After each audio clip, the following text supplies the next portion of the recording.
I'm actress comedian Shondalia White, and I'm back with another I Can't Eat Shit quick tip.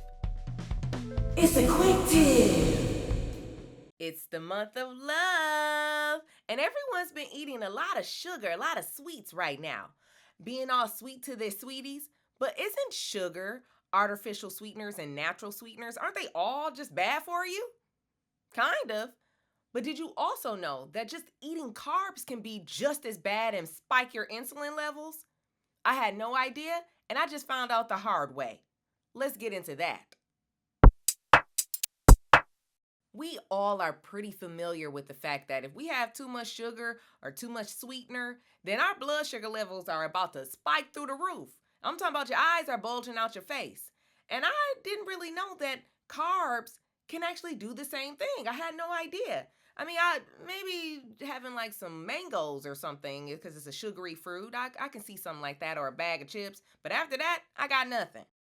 But it turns out carbs can actually do the same thing. And I got curious about this because recently I started dealing with random bouts of insulin spikes. And I couldn't figure out where it was coming from. Because if you know me and you've been watching this podcast, you know I can't eat shit. So I already have cut my sugar. I don't eat gluten. There's so many things I don't do. I have such a limited palate that what else is left? What else can you give me to look into?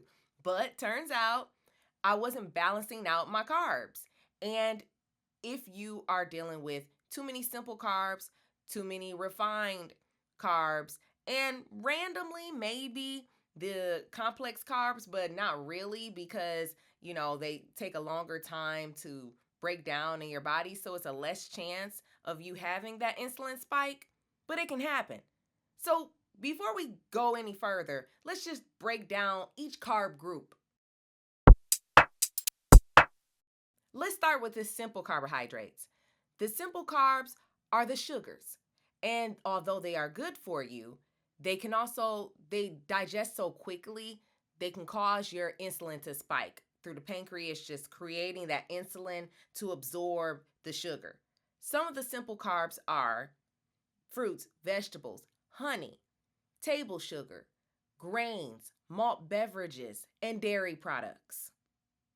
The next group is refined carbohydrates. Now, refined carbs are empty carbs. That's because they're stripped of fiber, they're stripped of vitamins and minerals, and most of the time I say this is like our snacks, most of the snacks and everything. But although I don't eat most of this stuff in this group, I have found that in gluten-free products or just in products in general, they tend to be additives. Some of those carbohydrates are bread, white rice, white pasta, and most breakfast cereals. The last group are the complex carbohydrates. These are the starches group. And the starches group, they're going through your digestive system very slowly, so they aren't causing that direct spike like the rest of the carbs. But they can cause some problems. It's a case-by-case basis. I don't tend to eat a lot of things from this group because it goes through too slowly for me and it can cause constipation. But again, it's all based on your system. Some of these carbohydrates include whole grains, starchy vegetables, legumes, fruits with fiber such as apples and bananas, whole grain bread, and pasta. The big question is, how do we manage this blood sugar, these insulin spikes? What do we do? Based on my research, I'll give you a couple things. They tell us to eat a balanced diet with a variety of foods. Prioritize low glycemic index foods, such as non-starchy vegetables, lean proteins, nuts, and seeds.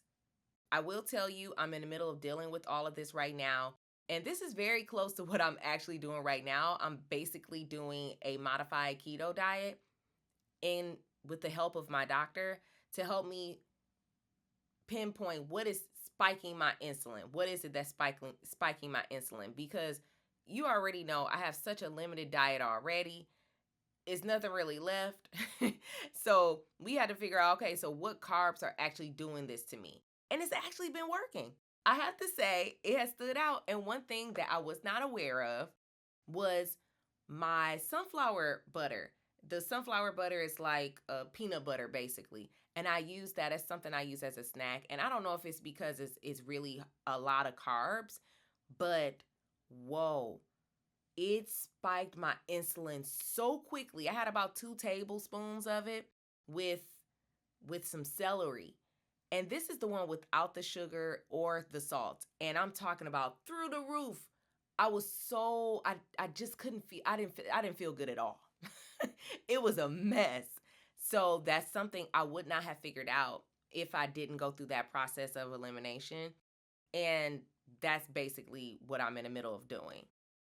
Another thing that they tell you to do is try to eat the same amount of carbohydrates for every meal. This is difficult. If you do this, tell me how in the comments, because I don't count my carbs. I am not someone that counts my carbs. I have no idea where to begin. I'm going to look at stuff, but I'm sure people have better methods than others. So please share and let me know what you're doing if you're doing this. I think this might be what's happening to me. I think I'm eating too many carbs, even though they're healthy carbs. I think I'm going overboard with the carbs. And so with my modified keto diet, I am doing more meats, proteins, healthy fats, and no carbs, like starchy carbs, I should say, because vegetables are actually carbs. But you hear me. None of those complex carbs right now. None of the refined carbs right now. And just like specific fruits that aren't going to spike my insulin, lean meats, but a lot of it, and vegetables are what I'm doing right now. I would like to say before I go any further with this, I am not one to advocate for a diet. I do not believe in dieting. I think it can become very dangerous. And I very much support and encourage people to do what works for them. Please learn what is going on with your body. I'm very much about you being conscious of what you put into your body and what it does to you. Because what one thing does to me, it may not do that to you. And you can get really ill from stuff like that.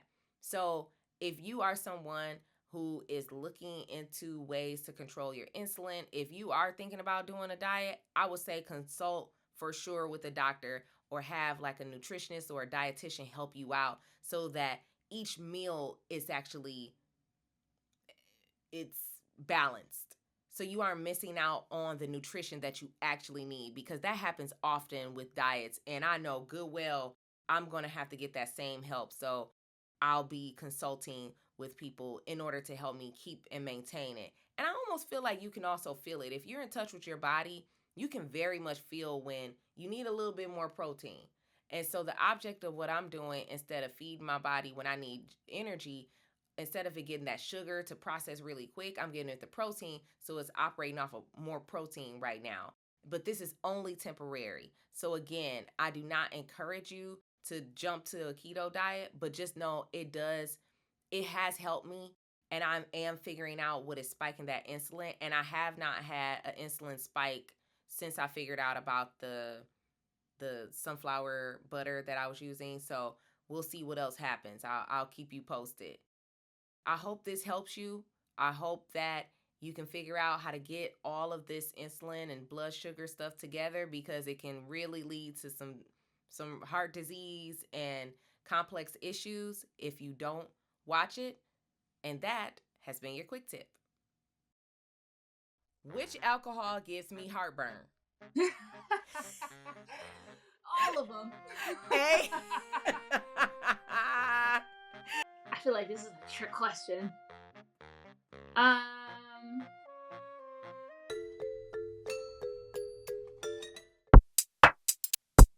Check out full episodes of I Can't Eat Shit podcast wherever you stream your podcast.